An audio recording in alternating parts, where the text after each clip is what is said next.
Welcome to episode 6 of Everything Under the Sun with your host Pooja.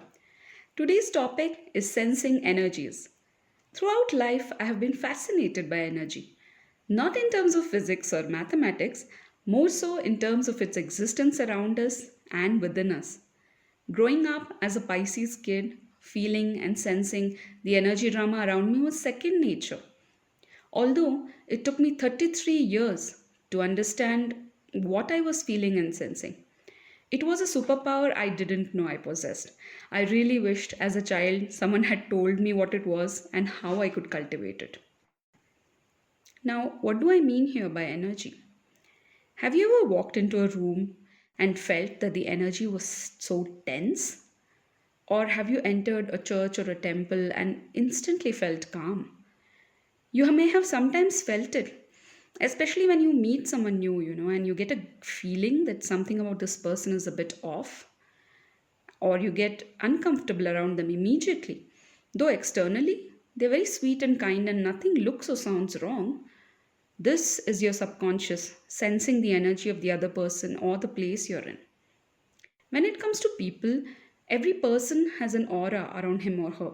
It is the projection of what the person is, how he or she feels, what are their intentions, what is their disposition, and a lot more.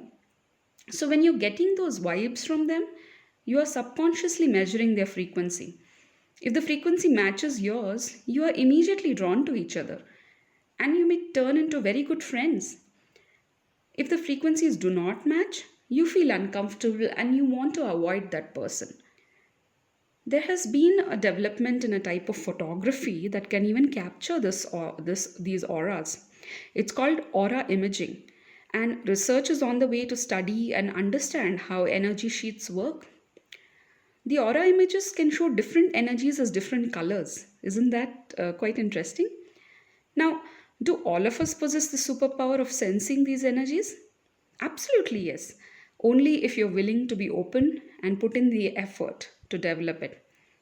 Some people are gifted with this power by birth and they are known as empaths, or there's another fancy term for it called clairsentient, which basically means someone who can sense, feel energies in and around him or her that others may not pick up, and someone who understands intentions and can sometimes predict outcomes. The downside to being an empath is if they are not careful, they can end up feeling drained mentally, emotionally, and physically. You see, empaths not only pick up on others' emotions, intentions, pain, fear, anger, but can feel them as well, sometimes equally deeply. So imagine being an empath but not knowing you are one and having no clue how to manage these feelings. I can only imagine how Elsa felt before she learned to control her ice power. Coming back to energy, I believe the concept of energy works like money. You need to earn the energy reserve, you need to protect the energy reserve, and you need to add to it in order to move ahead, especially on the path of spirituality.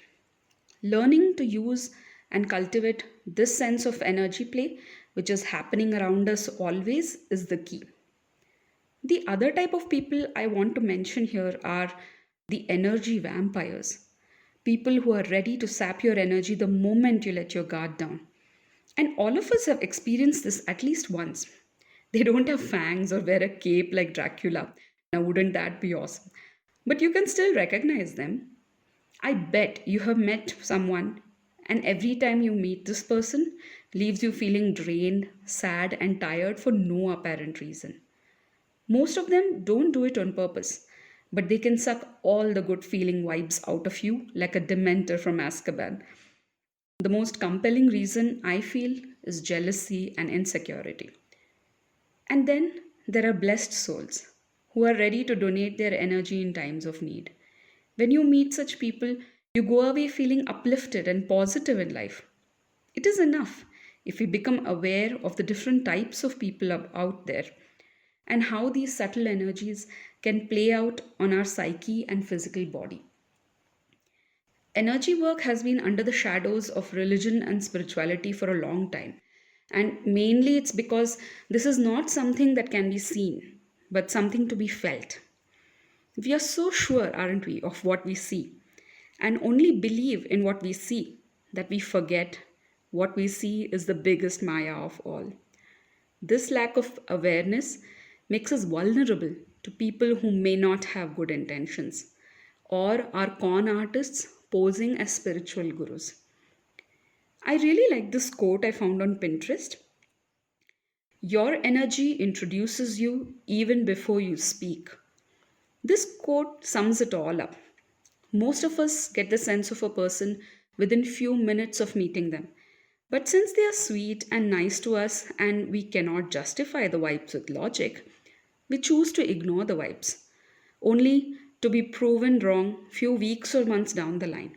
Now, this is not always to identify mean people or people with evil intentions.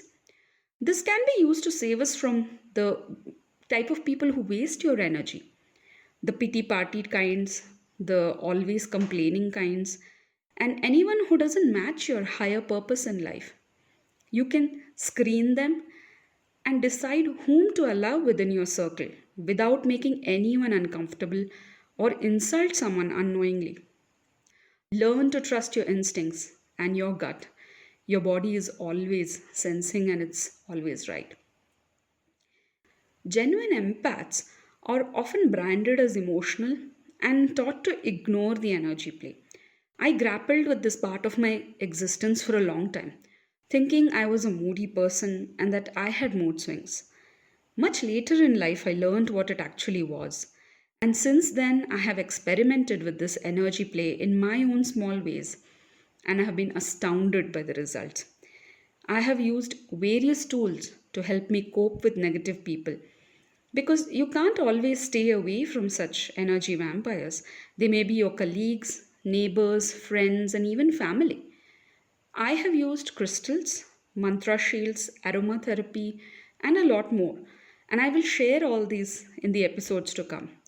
But today I want to share one tip. If you are feeling drained due to being around such a person, take a walk alone in nature. Sit down under a tree. And if that is not possible, do some pranayam, especially Bhrasrika pranayam. Have a nice bath with salt and that will help you too. Here is something fun you can try right now to sense your own aura. So hold out your left arm, take your right hand, palm facing down, and hover it or hold it 1 inch above your left hand. Now, as slowly as possible, move your right palm up and down your left arm. You will start feeling a tingling or a heat sensation. That is your energy. Try it out with family and friends, it's fun. I encourage you all to read up more about this topic. There is a ton of material online and practice to consciously develop this power. This superpower has helped me scan intentions of people in the most accurate way. And though it takes a long time for others around me to physically see the dark side of that person, it is crystal clear to me. And now I trust that sense more than logic. Not that I can understand what others are thinking. Now that would be scary. I don't want to read minds or listen to others' thoughts. No, thank you. But isn't it wonderful to have your own personal scanner? No one needs to know. I'm still working on it and it's not perfect, I must admit, but it is fun experimenting with it. I don't have to use this with animals, you see. They always show immediately if they like you or not. But humans who are so complex and unpredictable, this is invaluable in navigating the waters of life. I will keep revisiting this subject and share more experiences in episodes to come. This was just a teaser at this vast topic and a dip in the cosmic ocean of the energy play. Next week, let us touch upon the topic of tarot and try to demystify it together. Until then, signing off. Your host, Pooja. Take care and loads of love.